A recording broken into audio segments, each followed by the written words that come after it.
Bueno, pues no sé si se oye. No lo sé. Sí, este sí. ¿Sí? ¿Se oye bien sonido? ¿Se oye flojito el sonido? ¿Sí? ¿Ahora? Ahora mejor. Nada, pues muy buenas tardes a todos. Yo soy Tomás García, soy de la casa y bueno, pues agradeceos a todos los asistentes, daos de nuevo la bienvenida a la universidad y bueno, espero que esté siendo de vuestro agrado. Y nada, pues en esta mesa nos toca añadir un problema adicional, aunque como ya comentábamos los ponentes, nos han hecho un poquito de spoiler aquí al final de esta última mesa, pero vamos, nos estamos refiriendo al relevo generacional dentro del sector en general, ¿no? Entonces, efectivamente, contamos con el subdirector y jefe de estudios de la Escuela Técnica Superior de Ingenieros Navales de la Universidad Politécnica de Madrid, David Díaz, Rocío Béjar, la secretaria en general adjunta de la Confederación Española de Pesca, CEPESCA, y con Diego Colón de Carvajal, CEO de Astilleros Mallorca. Entonces, bueno, voy a hacer una muy breve introducción acerca del problema y, bueno, pues en realidad en todos los foros en los que yo he estado, ¿no?, de este ámbito, de este sector, la realidad es que es un problema recurrente, es algo que siempre sale, ¿no? El asunto de, vamos a decir, el envejecimiento de las plantillas y la falta de relevo generacional, ¿de acuerdo? Y esas dificultades también para retener lo que hoy llamamos talento, ¿no?, que en definitiva es retener plantillas formadas, comprometidas, etcétera. Por simplemente dar algunos datos, esta mañana ya se ha mencionado desde la mesa inaugural que nosotros trabajamos en un entorno, o deberíamos trabajar en un entorno que se denomina economía azul, y que, bueno, de forma directa está dando lugar a unos 300.000 puestos de trabajo en el caso español, y esto se alarga hasta los 900.000 empleos si tenemos en cuenta los indirectos, pues según datos, por ejemplo, del Ministerio de Agricultura, Pesca y Alimentación, resulta que el 71% de los trabajadores del sector tiene más de 40 años. Esto es extensible al resto de servicios, astilleros, actividades portuarias, consignatarios, transitarios, terminales, servicios técnicos. Esta cifra, ¿vale?, está en ese entorno, ¿no? Bueno, para ello se están trabajando se está abordando el problema utilizando diferentes programas, apoyados incluso por la Administración pública, la Administración europea, etcétera. Pero lo cierto es que en otros ámbitos, ¿vale?, más concretos, como en el ámbito de astilleros y construcción naval, se habla de que el 60% de los trabajadores supera la edad de 45 años, o asociaciones, por ejemplo, como los navieros españoles, ANAVE, que mañana participa en varias mesas dentro de este mismo foro, pues resulta que el 51% de los trabajadores supera los 45 años. Si a esto le sumamos que las cifras oficiales dicen que en los próximos 5 años el sector va a crecer del orden de un 15%, y además tenemos en cuenta que por circunstancias especiales del sector, muchos de nuestros trabajadores adelantan la edad de jubilación hasta en 10 años, pues finalmente estas cifras pueden acabar siendo un problema, ¿no? Entonces, bueno, pues dicho un poco estas cifras o esta breve introducción, pues voy a ir formulando preguntas a cada uno de las voces autorizadas que nos acompañan y, bueno, pues empezando con David, en el ámbito de formación y capacitación, pues David, ¿qué iniciativas se están llevando a cabo desde la Escuela de Ingenieros Navales para atraer jóvenes talentos al sector marítimo, naval? ¿Y consideráis que es un desafío esto del relevo generacional o es cosa nuestra? Bueno, muchas gracias y también muchas gracias al Clúster y a la Real Liga Naval por contar con nosotros. Es verdad que cuando hablamos de talento, pues normalmente pensamos en las empresas y yo creo que es cierto. Nosotros no podemos hablar de talento en la universidad, hablamos de captación de talento. Bueno, captamos y luego a lo mejor creamos talento. Yo creo que lo creamos, a la vista está, ¿no? Porque los que no hemos salido de una escuela, hemos salido de otra y al final son los que estamos aquí y somos los que tratamos, ¿no? de resolver esta problemática de la captación, ¿no? Y la captación en el campo de la universidad es muy compleja. Yo no sé el caso de cada uno, pero en la Universidad Politécnica de Madrid, cuando entramos allí muchos en la ingeniería naval, pues no sabíamos dónde entrábamos. Realmente entrábamos allí pues porque, bueno, nos había tocado. Y realmente luego a lo mejor nos enganchamos, a lo mejor no. Muchos se iban. Entonces, eso de entrar en una universidad con un tema de una selectividad, unas notas y no saber dónde vas y no conocer lo que hay detrás, aunque hubiera un pequeño porcentaje de gente que tenía muy claro que quería hacer navales, pero no era la realidad, eso sí se mantiene, eso es un problema. Entonces, claro, el problema está en que tienes que ir abajo, tienes que ir a los chavales de 15, 16 años y decirles, oye, existimos, esto es ingeniería naval, esto es el marítimo, este es un sector muy interesante, que está moviendo mucho, que existe, que tal. Las empresas, las noticias últimamente también apoyan mucho y facilitan que podamos llegar, pero efectivamente, si no hacemos esta captación, no llegamos. Y en esta línea, pues, estamos haciendo múltiples actividades en los últimos años y los números nos están dando la razón, por lo menos en el sentido de que parece que estamos haciendo algo más allá de lo que hasta hace poco, pues, a lo mejor se hacía o se dejaba de hacer. Hacemos jornadas en colegios e institutos, vamos a verles, les contamos un poco qué es la ingeniería naval y cuál es el ámbito marítimo. Hacemos también jornadas de puertas abiertas, es decir, permitimos que vengan, ¿no? a la escuela y que nos vean y les facilitamos hacer cosas. Pero no solo eso, sino vamos más allá. Incluso hay un programa en la Comunidad de Madrid que se llama programa Cuarto ESO más Empresa. Durante una semana, los estudiantes, los alumnos de cuarto de la ESO, que ellos eligen libremente venir a la escuela o a cualquier otra empresa, pues los que vienen a la escuela durante una semana pues les facilitamos, ¿no? Que conozcan cuáles son los fundamentos, ¿no? de la ingeniería, pues lo que es un barco, lo que es la estabilidad, lo que es tal. Hacen una pequeña maqueta, se pegan con los materiales y con los cálculos, hacen ahí sus numeritos y bueno, pues tratamos de hacer esa captación porque después ellos van a ser los que vayan a contar estas cosas a sus institutos, a sus colegios y se crea una relación transversal. Pero realmente creo que hasta que no hemos llegado a TikTok y a Instagram no hemos hecho nada. Yo creo que hoy en día los chavales se mueven en estos parámetros y cuando lo hemos descubierto por casualidades de la vida, pues resulta que las cosas han empezado a funcionar a otro nivel. Y es verdad que cuando nos dicen los números estos en los que se manejan estas redes sociales, ¿no? de views, de me gusta, likes o lo que sea, pues de repente aparecemos y se mueve un poco más todo esto. Y bueno, pues a lo mejor esa era la forma y no lo sabíamos y a lo mejor subiéndonos a ese carro hacemos algo. Probablemente, David, yo estoy de acuerdo contigo no solo por la cercanía corporativa, ¿no? Porque yo también nosotros también nos dedicamos a captar talento y efectivamente en los últimos, durante los últimos años lo que se nota es otra frescura, ¿no? Así que totalmente de acuerdo con lo que estás contando. Rocío, como representante de Cepesca, vuestro subsector o esta parte del sector, el problema del relevo generacional entiendo que todavía es más acuciante, ¿no?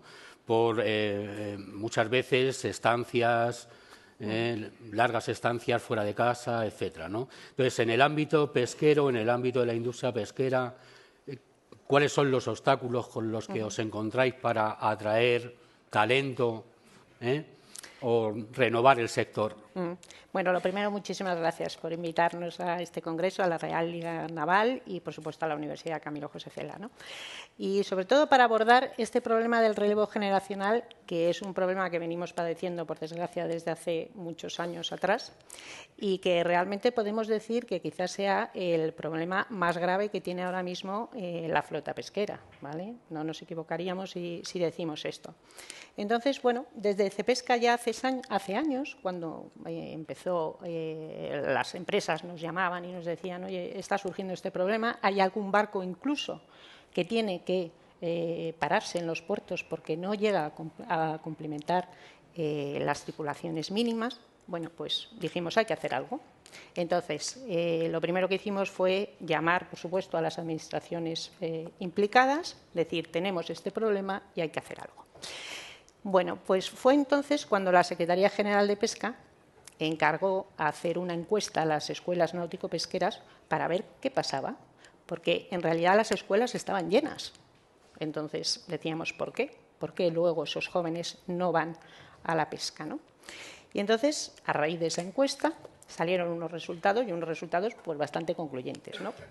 Y lo primero que salió fue que como primera salida laboral de esos alumnos, pues era la marina mercante o la náutica de recreo o incluso las instalaciones en tierra, en frigoríficos, conservas, fábricas, en fin. Eso es lo primero. Segundo, se veía que pocos alumnos tenían una experiencia previa a bordo de los barcos, con lo cual eso también suponía un impedimento a la hora de dirigirse a la pesca.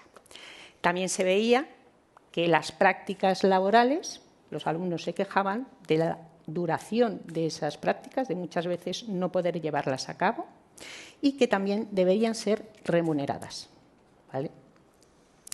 Y luego, además, había otros factores que nos lo podíamos imaginar. A ver, la dureza en sí de la actividad de la pesca, el estar fuera de casa, cuando hablamos muchas veces de la flota de altura y gran altura, unido también a la percepción que se tenía de que quizás los salarios no se ajustaban demasiado a la dureza de esa propia actividad, bueno, pues eran una serie de factores que estaban ahí y que impedían que los alumnos al final se dedicasen a la pesca, ¿no?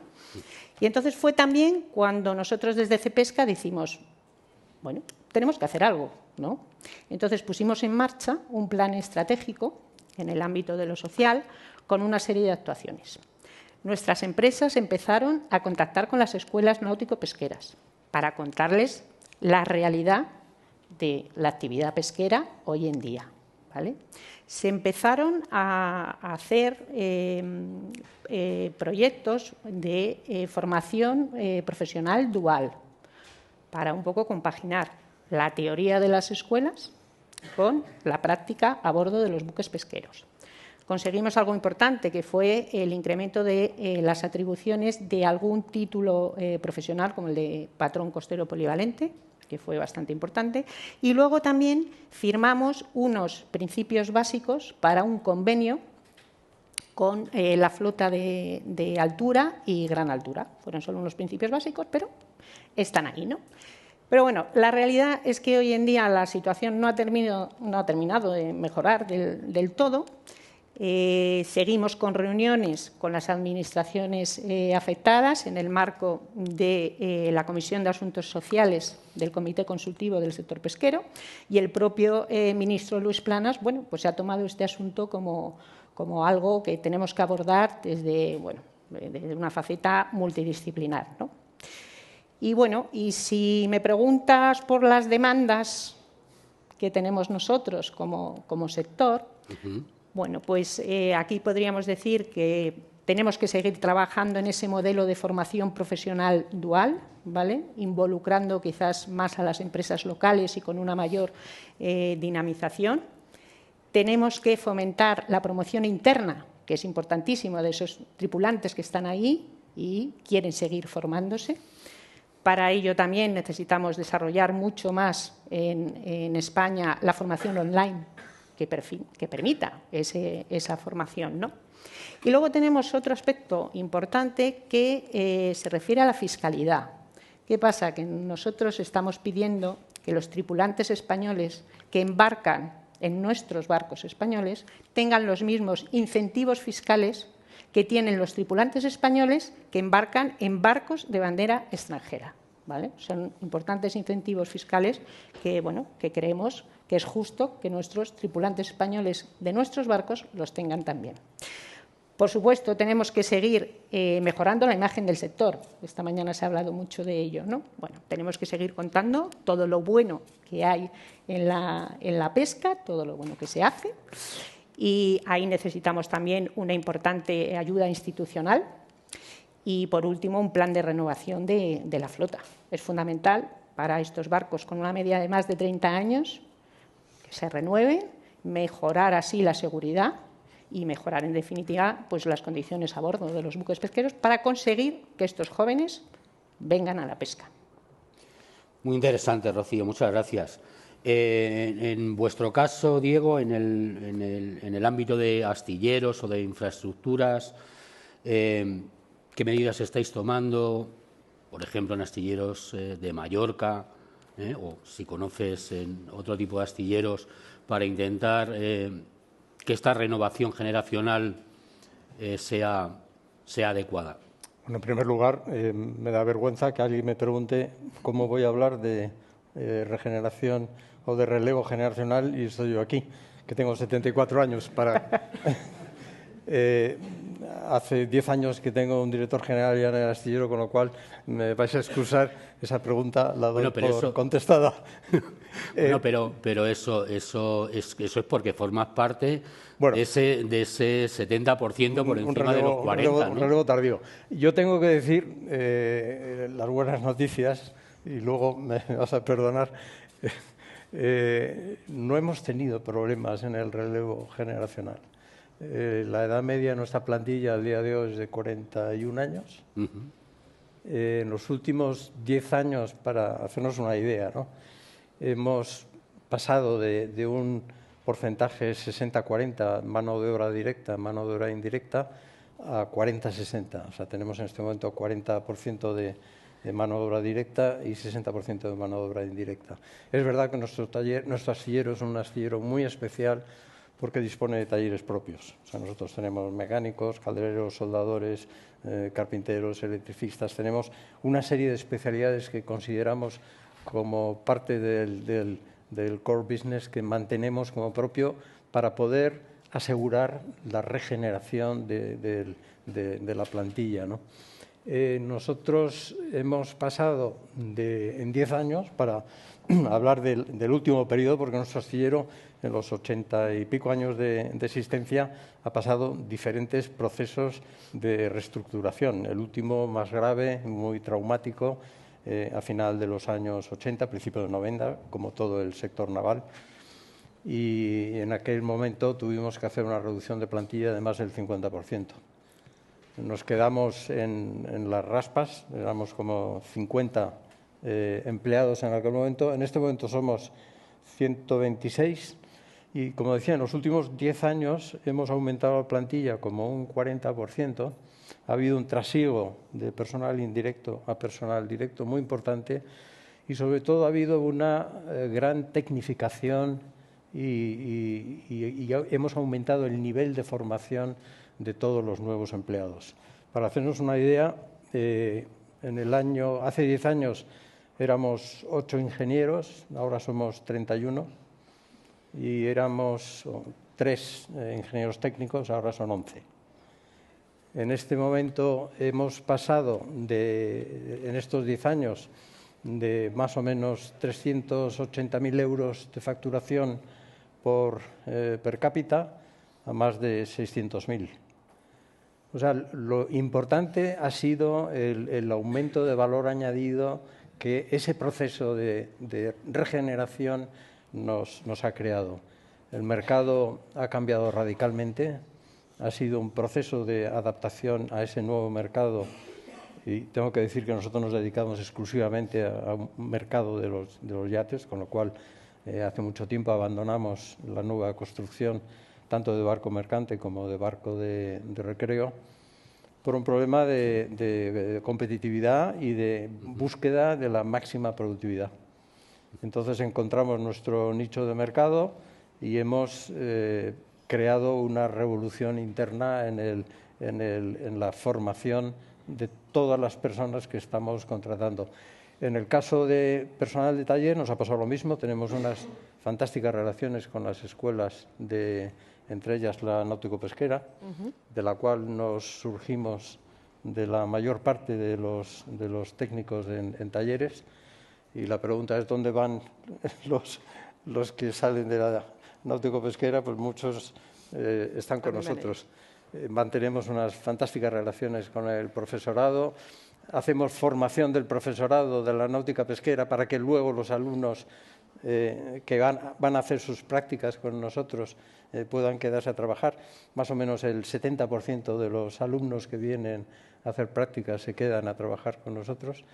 Y tengo que decir que la regeneración de la plantilla y el relevo generacional no nos está suponiendo ningún problema en particular. Muy bien, muy muy curioso, muy interesante.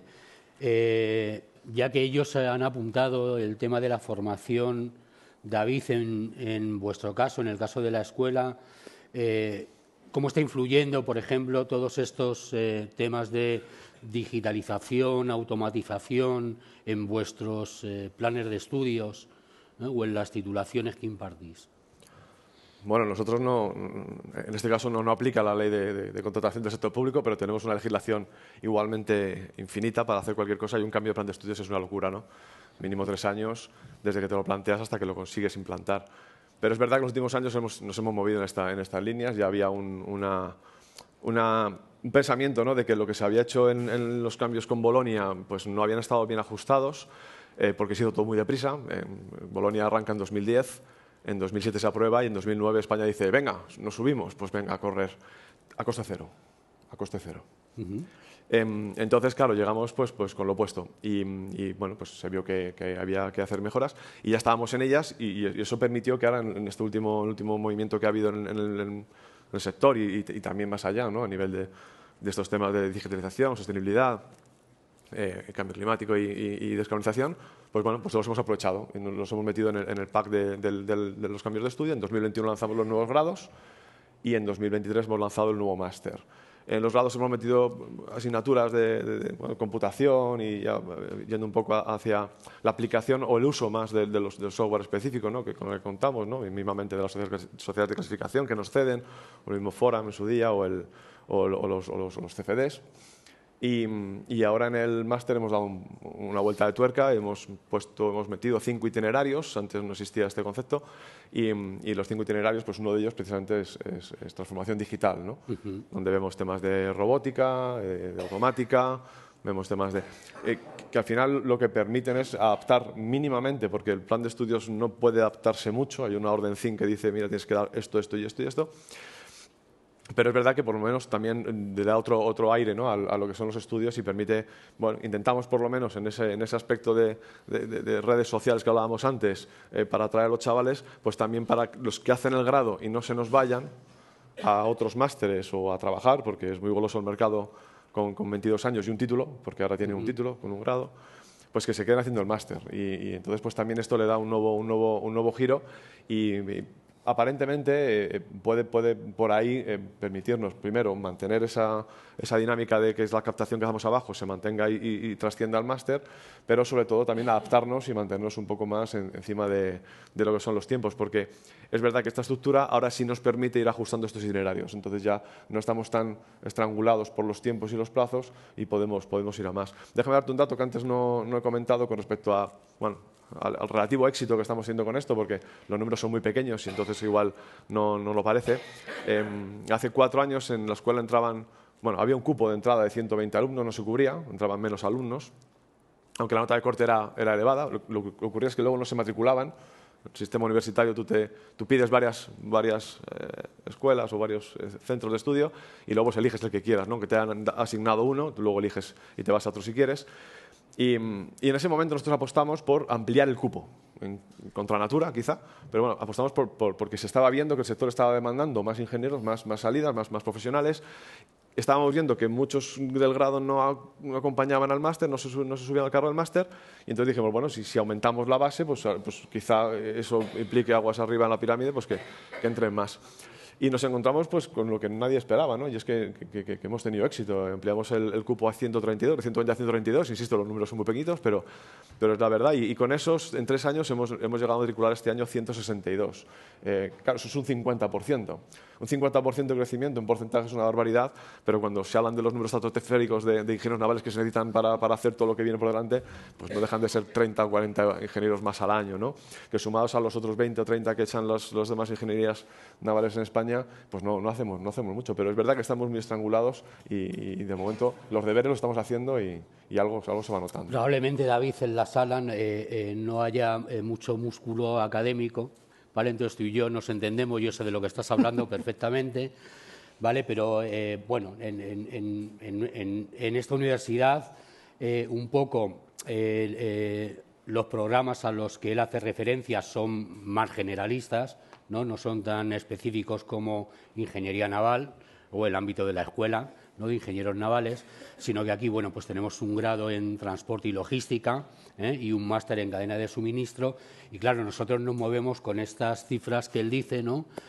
40, 50, 100, 120, efectivamente, como él dice, para mí ya es considero una barbaridad, ¿vale? Ya sé que nos impresiona, pero bueno, ¿vale? La realidad es que nos encontramos con bastantes problemas cuando queremos aumentar ese cupo. Y también tengo que confirmar que dentro del sector, ¿vale?, más allá de la parte marítima, pues la verdad es que hay una demanda tremenda en cuanto a nuestros estudiantes. Hay algunos, me complace deciros que hay algunos de nuestros estudiantes del grado, por aquí sentados, más concretamente por allí en aquella esquina, por eso les doy la espalda a ellos, ¿vale? Tengo esa confianza. Pero, bueno, ciertamente, pues muchos de ellos en tercer y cuarto curso están ya compaginando estudios y trabajo, porque comienzan a hacer prácticas y, como dice él, pues a veces a algunos alumnos hay que convencerles para que terminen la titulación, ¿no? Tal es un poco la demanda del sector porque hace falta gente. Y, por supuesto, la parte, digamos, tecnológica y la medioambiental cada vez son, nosotros hablamos de competencias o habilidades, cada vez las competencias y habilidades que nos piden las empresas van más en esa línea, ¿no?, porque son necesarias. En vuestro caso, Rocío, has hablado de que efectivamente la formación dual, creo, yo también considero que es muy importante en el sector. ¿Tú tienes conocimiento de que exista algún tipo de programa por parte de las empresas asociadas a vosotros o algún tipo de iniciativa para mejorar o para potenciar pues todos estos aspectos? No sé si medioambiental, técnico, tecnológico, digitalización, ¿no? Sí, sí, sí. Bueno, puedo mencionar algún ejemplo de algún proyecto interesante que tenemos ahora mismo en marcha.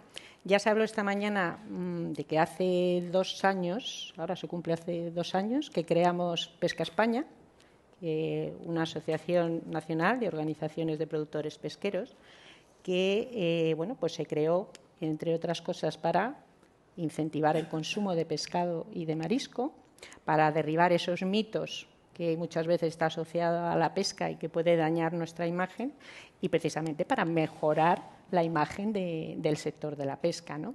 Se han hecho ya muchas acciones en estos 2 años, ha sido increíble, y ahora mismo están inmersos en un proyecto en colaboración con Educación Azul que se llama Puerto Felicidad, y es un proyecto que consiste en ir por diversos colegios de España.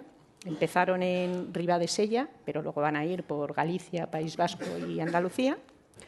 Pues se contacta con niños de entre 12 y 12 años y mediante realidad virtual pues pueden probar diferentes tareas a bordo de un buque.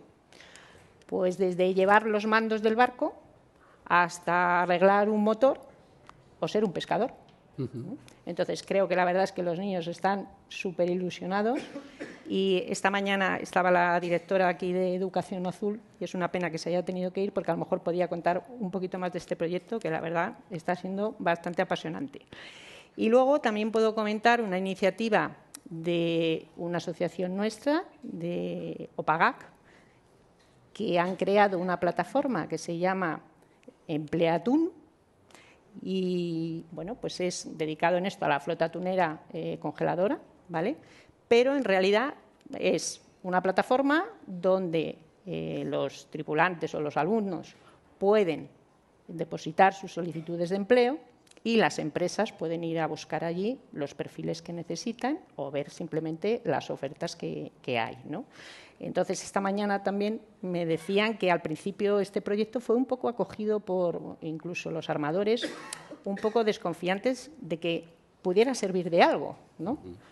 Pero que ahora mismo están encantados con esa iniciativa. Creo que se han presentado más de 500 solicitudes de empleo, y además no solo de tripulantes o o futuros tripulantes de España, sino también de otros países, ¿no? Y además están haciendo muchas jornadas informativas precisamente en las escuelas náutico-pesqueras para hablar de las posibilidades de trabajo, en este caso en la flota atunera. Entonces son dos ejemplos que pongo ahí que la verdad son bastante interesantes. No, pues hombre, enhorabuena, porque despertar vocaciones no es nada sencillo en los tiempos que corren, ¿no? Y mucho menos en ese sector, en un sector que está como tan asentado, ¿no? Sí. En vuestro caso, Diego, antes, bueno, te he entendido que la plantilla más o menos había ido creciendo, había ido también creciendo en conocimientos técnicos. Hablabas que habéis multiplicado el número de ingenieros. Un poco, yo no sé si esto es lo habitual en el sector en la parte, en el subsector de astilleros a nivel Unión Europea, o si tenéis, digamos, épocas de trabajo continuo, o por el contrario tenéis picos en vuestra actividad. La pregunta en el fondo es cómo hacer atractivo nuestra actividad. Y muchas veces no es fácil y coincide también en que en determinadas localizaciones geográficas es más fácil que en otras. Nosotros en Mallorca luchamos contra un mercado dominante, que es el turístico, que tiene unos procedimientos contractuales totalmente perversos, porque hay chavales que a lo mejor terminan a los 14, 15 años y no les gusta estudiar y saben perfectamente que van a trabajar 4, 5 o 6 meses como mucho al año, y el resto del año van a vivir con el sueldo en el paro fenomenalmente con sus papás, y que lo de ponerse a trabajar en un astillero o en un trabajo más complejo que les exige además una formación que es un esfuerzo adicional, pues les cuesta. Soluciones, cómo hacer atractivo nuestra actividad. Claro, nosotros tenemos primero salarios muy elevados comparados con el sector turístico, el sector servicios, ¿no? Si nosotros estamos en un coste salarial medio en nuestro astillero de 75.000 euros, por ejemplo, pues el sector servicios puede estar en 30. Si nosotros tenemos que ofrecer condiciones laborables atractivas, pues tenemos que pensar en que la jornada de trabajo también sea lo más agradable posible. Nosotros tenemos, afortunadamente, por nuestra actividad, no tenemos actividad continuada todo el año, tenemos básicamente 9 meses de muchísima actividad y 3 meses de muy poca actividad, con lo cual lo que tenemos es muchas vacaciones. Tenemos un mes en verano, 15 o 20 días en Navidades. Intentamos que la gente tenga muchas vacaciones cuando tenemos poca actividad y que trabaje pues 40, no 37, 42 o 45 horas al día a la semana en las épocas que tenemos mucha actividad. Eso combinado, el salario, una jornada de trabajo, calendario laboral atractivo, posibilidades de mejorar profesionalmente con formación, yo creo que hacen que seamos un polo de atracción, que no nos encontremos con problemas a la hora de encontrar profesionales que quieren venir a trabajar con nosotros y que crean ese orgullo de empresa, ¿no? De decir, yo es que trabajo en esta empresa y estoy orgulloso de trabajar en esta empresa, ¿no? Muy importante, eso es quizás lo que nos falta en algunas de las empresas del sector, ¿no? Que muchas de ellas se quejan de esa alta rotación, etcétera, ¿no? Por ejemplo, tenemos una participación en beneficios de los empleados. Entonces, en la cuenta de explotación anual hay un porcentaje que se reparte entre todos los empleados. Hay ciertos tipos de medidas que ayudan a que la gente tenga ese sentimiento de pertenencia a la empresa, ¿no? Fenomenal. Hablando de la empresa, David, vosotros en la escuela tenéis alguna forma de intentar introducir a la empresa, acercarla a los estudiantes, incluso que participe de alguna forma en la actualización de los programas, ¿no? Aunque sea ahí de manera tangencial, para que no nos veamos afectados por la Administración. ¿Cómo ves esto? Pues realmente yo creo que de siempre, vamos, de siempre, es decir, los últimos 40, 50 años, con las distintas astilleros españoles, ¿no? Y Bazán, ya se arrancó una dinámica por la cual, de alguna manera, los estudiantes pues acababan con becas en los astilleros. Y desde 1996, que formalizamos una fundación que teníamos, que es la Fundación Marqués de Suances, que funcionaba y tenía alguna actividad, pero que ya la fundamentamos buscando acuerdos con las empresas, pues ya canalizamos una serie de becas y de acercamiento, ¿no? al sector laboral de nuestros estudiantes en los últimos años, que nos han permitido, de alguna manera, llegar al entorno de los 100 convenios con empresas, es decir, que prácticamente con todas las empresas del sector que requieren de estudiantes o de titulados, ¿no? de ingeniería naval. Entonces, esto nos ha permitido que en esta nueva última legislación, ¿no? a la que yo entiendo que hace referencia con esto, Tomás, con la pregunta, que ha abierto una puerta a que las empresas pudieran entrar en la universidad, cosa que antes parecía algo impensable, pues se ha canalizado vía unas cosas que se llaman pues, aulas y cátedras, ¿no? Y estas aulas y cátedras, pues casi que parecía que de forma natural, ¿no? Con tantos convenios y con tanta cercanía con las empresas, pues se iban a formalizar y no fue así. Bueno, al principio porque no había mucha ignorancia, no se sabía cómo iban a funcionar o cuál era qué hacía la empresa ahí, ¿no? Y cómo podíamos facilitar que la empresa tuviera participación.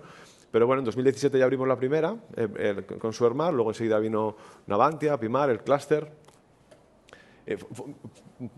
A partir de ellas empezamos a entender cómo podríamos aprovechar todo esto y bueno, de una u otra forma, cada una con su forma de actuar, pues hemos organizado congresos, hemos organizado jornadas técnicas, hemos acercado a la empresa a la escuela, hemos hecho que el puente fuera mucho más pequeño, mucha más cercanía y bueno, eso también ha permitido dotar ciertas becas y a la última instancia pues hemos movilizado muchísimas más cátedras, ¿no? Ahora estamos en una segunda tanda de cátedras.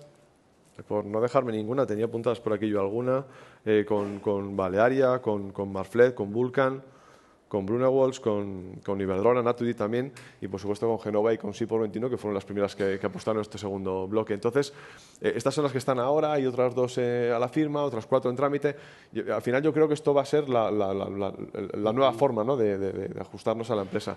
Y entonces ahora ya sí entendemos que es la empresa la que viene y nos dice, oye, mira, sería interesante hacer esto, ¿no? Y ya la empresa se siente más cómoda pidiendo cosas que a lo mejor ya llevaba pidiendo mucho tiempo y no hacemos mucho caso. No decimos, mira, aquí en la universidad hacemos otras cosas, aquí nos dedicamos a pensamiento, al conocimiento, y ahora ya no, porque nosotros ya lo entendíamos, desde una ingeniería se ha entendido toda la vida, ¿no? Que formamos a profesionales, pero la universidad no lo ha entendido así, ¿no?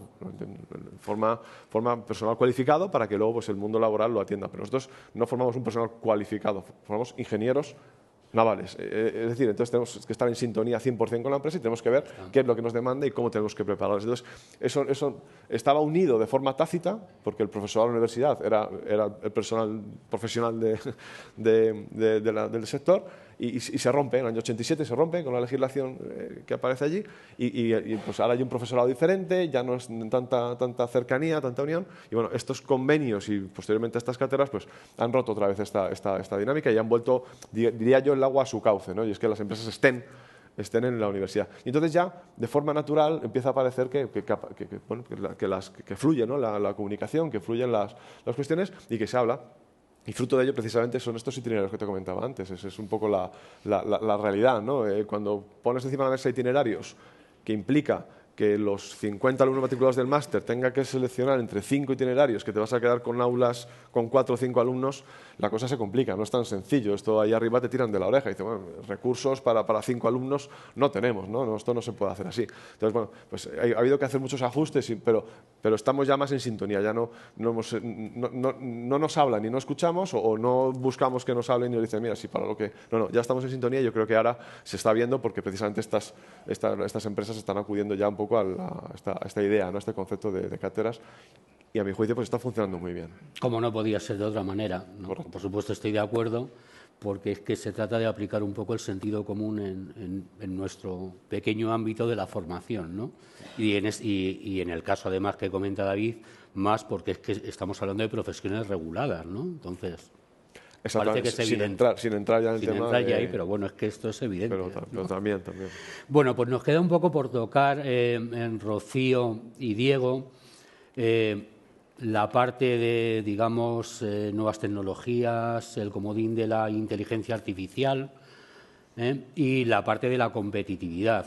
Entonces, no sé, pues primero Rocío y después Diego, pronunciaos en el sentido de ¿lo veis una oportunidad, una amenaza? ¿Vuestras plantillas necesitan formarse más o qué tipo de necesidades os genera esto? ¿O incertidumbres? A ver, en el mundo de la pesca está claro que el desarrollo de la digitalización y las nuevas tecnologías, o sea, juega un papel fundamental, ¿no? Igual que hablábamos antes también de la sostenibilidad, ¿no?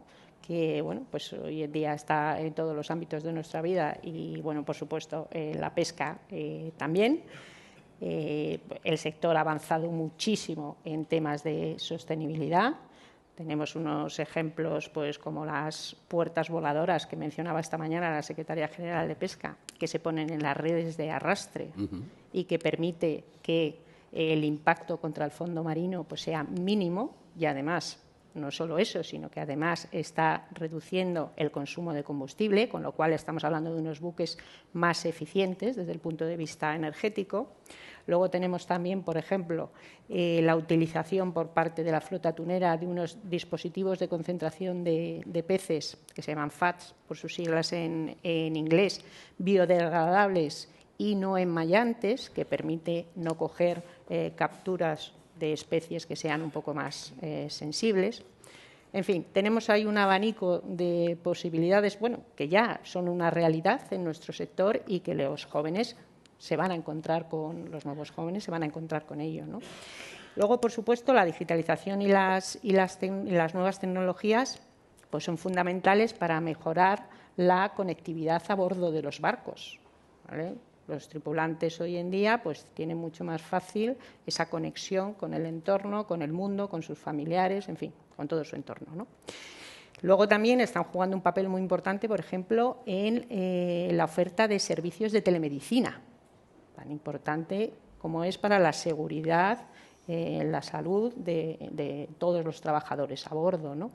Entonces, veo que, desde luego, las posibilidades son infinitas. Tenemos también el uso de la digitalización para saber o conocer mejor las pesquerías, fundamental no solo para proporcionar datos sobre esas pesquerías, no solo a las administraciones y también como control de la propia actividad pesquera, sino también para las propias empresas, ¿no? Para rentabilizar mejor esas pesquerías, ¿no? Entonces, vamos, fundamental, digitalización y tecnología para hacer unos barcos más seguros, para hacer unas pesquerías o una pesca más rentable y, en definitiva, también para mejorar las condiciones a bordo de los buques pesqueros que permita precisamente atraer esos jóvenes a la actividad pesquera.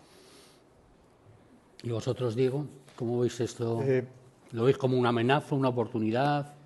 Bueno, me dejas que haga un popurrí de los temas que me he dejado en el tintero. En primer lugar, con respecto a la nueva reestructuración de la plantilla del astillero, hay un tema fundamental que antes me ha pasado por alto, es la participación de la mujer. Hemos pasado de un 14 a un 28% de mujeres en la plantilla del astillero. Es un tema absolutamente fundamental en cuál ha sido el cambio en todos los niveles, desde nivel ingeniero a nivel administrativo, absolutamente en todos los niveles. En nuestra relación con la universidad y con las escuelas de formación profesional, absolutamente clave. Nosotros tenemos en la Universidad Balear cursos donde el 80% de los profesores son ingenieros que trabajan en nuestro astillero, por lo tanto les enseñamos lo que nosotros queremos que aprendan, ¿no? En las escuelas de formación profesional lo mismo, mantenemos una relación permanente con el profesorado para que ellos se formen primero en lo que nosotros queremos que enseñen a los alumnos y luego los alumnos que vengan a hacer prácticas al astillero para nosotros poder seleccionar los que más adecuados nos parecen. En el tema de inteligencia artificial, primero nos hemos dado cuenta, nosotros tenemos el inglés como idioma de trabajo, prácticamente el 99% de nuestros clientes, tanto los contratos, las planificaciones, proyectos, todo se hace en inglés. Lo primero que descubrimos es que había gente que de repente empezaba a escribir los correos en un perfecto inglés con una, no solo sintaxis, sino con unas descripciones que no nos cuadraban nada, y nos dimos cuenta que una parte de la plantilla de forma individual estaba utilizando inteligencia artificial como parte normal de su trabajo. Es un tema muy complejo desde el punto de vista de la seguridad, porque hay mucha información que nosotros consideramos propia de procedimientos que utilizamos en nuestros ERP, muchos temas que son muy sensibles y lo estamos ahora reconsiderando para que el uso de la inteligencia artificial sea realizado con unos criterios de empresa que canalicen el que no pueda existir problemas de seguridad. Pero se abre un mundo nuevo completamente. En el manejo de almacén, por ejemplo, todo el control de stocks, hay millones de cosas, te pueden decir cuáles son las previsiones de compras previamente en función del análisis de los últimos 5, 6 o 7 años. O sea, hay un montón de actividades dentro de nuestro trabajo normal que muy fácilmente se pueden adaptar al uso de la inteligencia artificial. Por lo tanto, es un campo fascinante. Esto nos daría para otra mesa, sí. Aparte, la parte de Data Science y la parte de ciberseguridad, que importante, ¿no? Y no digamos ya el tema de si la inteligencia artificial va a acabar con empleos, los va a mejorar, los va a terminar. Es un debate muy súper abierto. Bueno, para que la gran organización no nos llame la atención, ha llegado el momento de preguntar al público si tiene algún comentario, alguna inquietud hacia nuestros ponentes, hacia que les pueda aclarar nuestros ponentes.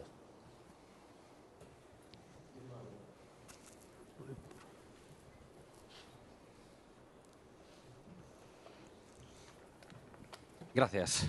Bueno, Ignacio León, de Alfa Laval. Yo tengo una pregunta para David. Bueno, yo soy ingeniero naval, tuve la suerte de tenerle como profesor hace muchos años, año 2008. Dice que no tanto, macho.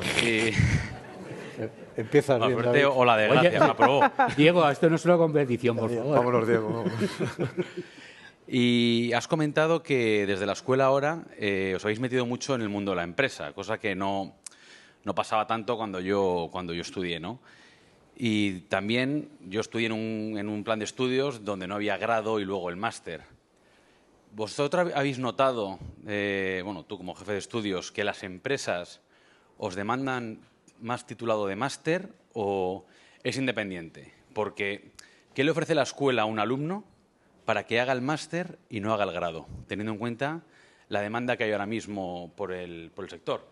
Si yo tuviera que contratar a alguien ahora mismo, o sea, ¿qué me ofrece el máster respecto al grado? Yo hice ingeniería naval, entonces no sé realmente cuál es la diferencia. Vamos, o sea, sé cuál es la diferencia, pero no sé ahora mismo qué le puede ofrecer a un alumno que tiene un montón de ofertas, por así decirlo, y bueno, y si realmente las empresas a día de hoy son conscientes de la diferencia que hay entre una titulación y otra. Por empezar, iba a retroceder al año 2008, pero no, voy a empezar por el final. No, las empresas piden máster. Sí. El 90% de las empresas piden máster. Entienden que la formación completa aparece con el máster y además interpretan que nosotros, la Escuela Técnica Superior de Ingenieros Navales, siempre hemos hecho másteres porque nosotros hemos dedicado a educación superior, ¿no? Al ingeniero superior. ¿Qué significa eso? Significa que a lo mejor no hemos sabido, y eso es una cosa que hemos trabajado mucho también, pues encarar qué pasaba con ese titulado que aparecía con el grado, ¿no? Y que para nosotros era un titulado, bueno, pues un papel, muy bien, perfecto, pero bueno, pues luego sigues con el máster, ¿no? O sea, aquí estamos para hacer el máster, ¿no? Y sin embargo, de repente con el grado decía, no, que me voy a trabajar, ¿dónde me puedo ir a trabajar? Y yo qué sé, yo trabajo con empresas que me piden máster, ¿no? Eso no ha cambiado, eso no ha cambiado. De hecho, me exigen. Oye, a los chavales de grado que se nos van, hay que cambiar esta dinámica. Yo he comentado al principio, ¿no? Que eso es una de las cosas que nos hemos dado cuenta hace pocos años, pero nos hemos dado cuenta de que de repente hay un goteo de estudiantes de grado que se van. Las empresas piden máster porque al final el máster tiene la formación completa. Quizá tú lo vas a entender mejor ahora de las dos ramas, ¿no? Porque históricamente siempre ha habido dos ramas, ¿no? Arquitectura, estructuras y la parte de motores, máquinas. Y entonces los grados realmente están bifurcados. Cada grado atiende a cada una de estas dos conocimientos, ¿no? o ramas de la ingeniería. Y entonces luego el máster lo que hace es que las fusiona, las completa. Entonces, claro, nosotros decimos, hombre, el máster te da el conocimiento completo, ¿no? Pero es que además hay una ventaja competitiva, es que además de ser máster ahora, son máster y grado. Es decir, tienen doble titulación y les permite, pues, a nivel incluso de firma, ¿no? Tienen dos, que hablábamos antes, ¿no? de la habilitación profesional, tienen dos habilitaciones profesionales que tú y yo no tenemos, el hecho de tener el título de grado. Entonces, es un incentivo para ellos. Y para las empresas realmente no ha habido mucha diferencia. Y me iba a retrotraer al año 2011 porque ya ese año, un año después de implantar el grado, ya me decían, ¿ves alguna diferencia entre los estudiantes de grado y los estudiantes que teníamos antes? Chicos, es el primer año, no sabemos todavía esto cómo va a acabar y dónde van a acabar, ¿no? Pero siempre desde el primer día ya hubo cierta sensibilidad a que esta rotura podía provocar algún tipo de efecto secundario en toda la dinámica. Y los ha habido. Y uno de ellos precisamente es esta salida, ¿no? Esta tangente que cogen algunos con el título de grado que se van porque hay trabajo, porque se les ofrecen buenas condiciones, porque además les damos prácticas, conocen el mundo laboral, les entra dinero al bolsillo, ven posibilidades, se van de Erasmus, ven posibilidades y el mundo es muy grande y cada vez está más conectado y hay muchas más facilidades. Y las empresas nos dicen, no, por favor, que se queden. ¿Y consideras que ha tenido sentido ese plan de estudios nuevo? No, ninguno. Para nada. No. Ya hemos apostado muchas veces, hemos ido al Ministerio, hemos ido a la Secretaría de Estado de Educación, hemos hablado con muchos para decirles, oye, hay una cosa que existe en Europa, dentro del Plan Bolonia, que se llama máster integrado. De hecho, medicina, arquitectura, no tienen grado máster. Tienen un estudio integrado, porque no se entiende que se rompa en dos patas. Y desde las ingenierías les hemos hecho saber que la ingeniería tampoco tiene sentido. Pero no porque no tenga sentido como estudio, se podría partir y se podría hacer muchas cosas. Pero es que hay unas habilitaciones profesionales que vienen de atrás y que te permiten, pues esto habría que respetarlo de una manera. No tiene sentido hacer unos estudios para luego hacer otros de forma complementaria. Nuestros estudios son diferentes y por tanto tendría que tener diferente camino y habría que ir por ese máster integrado. Esa es la forma que tenemos de entenderlo, desde luego. Ha sido complejo, ¿eh? Todo este proceso ha durado años, efectivamente. A mí también me tocó sufrirlo, además en varios ámbitos de las escuelas de ingeniería, no en navales, pero en industriales, arquitectura, caminos. Y bueno, la verdad es que lo que está comentando es cierto. Ahora que dices lo de industriales, una pequeña pincelada. Industriales, por ejemplo, tiene un grado blanco, que se llama. Sí. Un grado que no tiene atribuciones profesionales. Que no tiene atribuciones. Porque te dicen, tú haces el grado, sí, pero tú no haces el grado y no te voy a dar nada, porque tienes que hacer el máster. Y además, los que vayan a hacer este máster, solo voy a coger a los que me hagan el grado. Con lo cual lo tienen todo muy encajadito y muy bien. Y les ha funcionado, pero a nadie le ha gustado tampoco esa idea. No era forzar mucho el mecanismo y nadie ha ido por ahí tampoco. Y a ellos les ha ido más o menos bien, diría yo. Sí, y en caminos han intentado hacer algo parecido. Y no les ha ido tan bien. Bueno, pero la verdad es que nosotros nos hemos tenido que adecuar a esa exigencia, ¿eh? Quiero decir, no hablo de David y de mí, por supuesto, hablo de las escuelas, ¿no? Y teníamos otra pregunta por allí.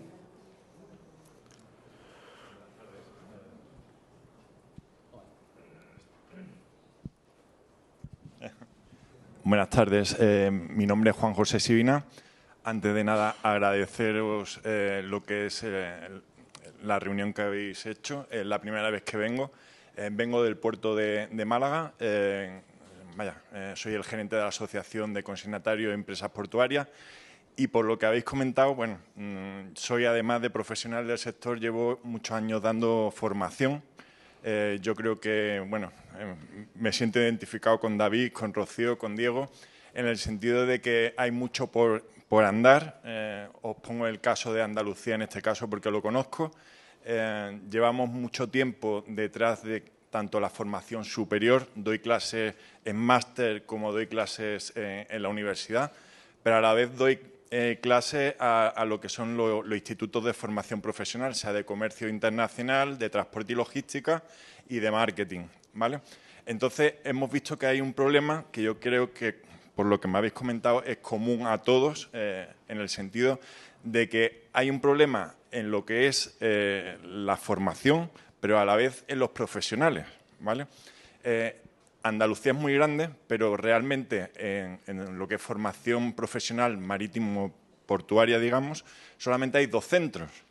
Por ejemplo, uno en San Fernando y otro en Almería, ¿vale? Os pongo el ejemplo de que nosotros cada vez necesitamos, por parte de consignatarios, por parte de empresas, pero necesitamos de grado medio mucha tripulación, reparaciones de embarcaciones, porque nos lo exigen. ¿Qué pasa? Que, por ejemplo, necesitamos docentes para dar, ingenieros navales, para dar diversos tipos de formación, cosas que los titulados de ingeniería naval no tienen el máster habilitante para poder dar ese tipo de docencia, digamos, y no tienen quizá a lo mejor el perfil de haber trabajado. ¿Qué nos vemos? En la imposibilidad de 2 centros, que uno en San Fernando funciona más o menos, pero en otro, en Almería, prácticamente no hay docentes. Los chavales están perdiendo y nos están llegando la imposibilidad de poder acceder a este tipo, demandándolo en nuestras empresas. Entonces, quería ver la forma de mejorar, por un lado, la formación. Yo por las tardes me voy a cierto instituto, doy clases de formación profesional, como he comentado, pero la parte marítima no la dan. Cosa que también os invito a poder, dentro de lo que es la formación de estos centros de formación profesional, de poder dar esa parte de marítima. Que normalmente yo tengo un alumno en prácticas que le estoy enseñando todo lo que sé, lleva un mes conmigo y está alucinando, ¿no? Porque hablar de los puertos, hablar de todo lo que es la formación en los puertos y trabajar en los puertos es muy bonito, pero hay que ofrecerles las herramientas necesarias para poder ejercer este trabajo. Entonces, me siento identificado con vosotros, pero igualmente en la mesa, ¿cómo podemos mejorar esa capacidad, ¿no? Digamos, la pregunta que os lo dejo, ¿por qué? Porque yo pienso que estamos todos en diferentes comunidades autónomas, pero con un fin común de poder ese relevo generacional. Yo he empezado con la formación a todos los niveles, doy clases también mi tercer año, doy en el Máster Marítimo Portuario en Málaga, en EADE, y lo veo tanto la formación superior como la, digamos, media. Incluso nos estamos planteando en los puertos ser centros homologados para esa especialización, que no es descabellado en el sentido que la formación profesional te puede dar una especialidad o el máster de formación profesional. Entonces, os dejo estas opciones que estamos barajando. Nos reunimos en el puerto de Algeciras hace poco 3 organizaciones, 3 asociaciones, y yo pienso que puede ser una opción bastante interesante. Disculpad. Yo, un poco por contestarte, Juan José, a lo que estabas planteando. A ver, ciertamente es un poco, esto sucede, ¿vale?, por varios motivos. El principal, en el caso, por ejemplo, de la formación profesional, hasta donde yo conozco, ellos tienen unas restricciones un poco diferentes a las de la universidad. Me explico. Llegas un poco voy a decir, entre comillas, el absurdo, ¿vale?, de que a un profesor, para impartir formación profesional, se le exige haber cursado un máster en educación secundaria, ¿vale?, que viene a ser un poco… máster en educación secundaria significa ser profesor en el ámbito de secundaria. El ámbito de secundaria, ¿vale?, para los que estemos un poco fuera de ese circuito, estamos hablando hasta bachillerato, incluido bachillerato, ¿vale? Entonces, ni siquiera un profesor de universidad nos piden un máster en educación secundaria para poder dar docencia. A nosotros en la universidad nos exigen otras cosas, ¿vale?, como ser doctores, estar acreditados, tener sexenios, etcétera. Entonces, esto, por ejemplo, este planteamiento que hacía Juan José desde hace ya varios años, se ha podido resolver en el ámbito de la universidad aprovechando la figura de profesor asociado, que teóricamente esa figura venía a utilizar, entre comillas, entiendan en el buen sentido de la palabra, a utilizar profesionales que podían aportar algo al sector docente, ¿no? Y entiendo yo que en el plano quizás de la formación profesional, pues y sobre todo en la formación de máster, como dices tú, para FP, que es una figura relativamente nueva, también se puede intentar aprovechar esa figura. Parece un poco como que tenemos que ir haciendo ese recorrido de entrada y salida, bordeando los requisitos legales de la Administración, pero bueno, son los que tenemos. Entonces, por intentar darte una solución a esto, ¿no? Entonces, quizás tirar de la figura de profesor asociado podría acercar más, digamos, a profesionales a esta formación a la que tú estabas haciendo referencia y que está necesitada. Nosotros, evidentemente, en el plano de la universidad nos sucede también esto, ¿eh? Tenemos que tirar de profesores, por ejemplo, en este ámbito, en el ámbito de transporte y logística, nosotros contamos con profesores, por ejemplo, de centros logísticos de metro, de centros de transporte, de grandes centros logísticos, etcétera, ¿vale? Aprovechando esa figura de profesor asociado y, por supuesto, ellos aportan esa cercanía diaria de lo que está pasando en sus trabajos, ¿no? Y, claro, esto enriquece muchísimo a nuestros chicos. Entenderme con chicos, ¿vale? Ese es un término para mí cariñoso, ¿de acuerdo? Y para que ellos se beneficien de esto, ¿no? Entonces, quizás esa podría ser la solución a lo que tú planteas, ¿vale? La otra solución es, vamos a romper todas estas normas y vamos a hacerlo bien, o bien para nosotros, ¿vale? Esto es otra película. No sé si estás de acuerdo, David. Sí, el sistema está tan estratificado que el profesor de aquí no puede ir allí, el de allí no puede ir allá y no hay permeabilidad, es muy complicado. Es complejo. Pues, sí, perdona. Sí, gracias, Juan. Muchas gracias, ¿vale?, a los ponentes y muchas gracias al público por aguantarnos.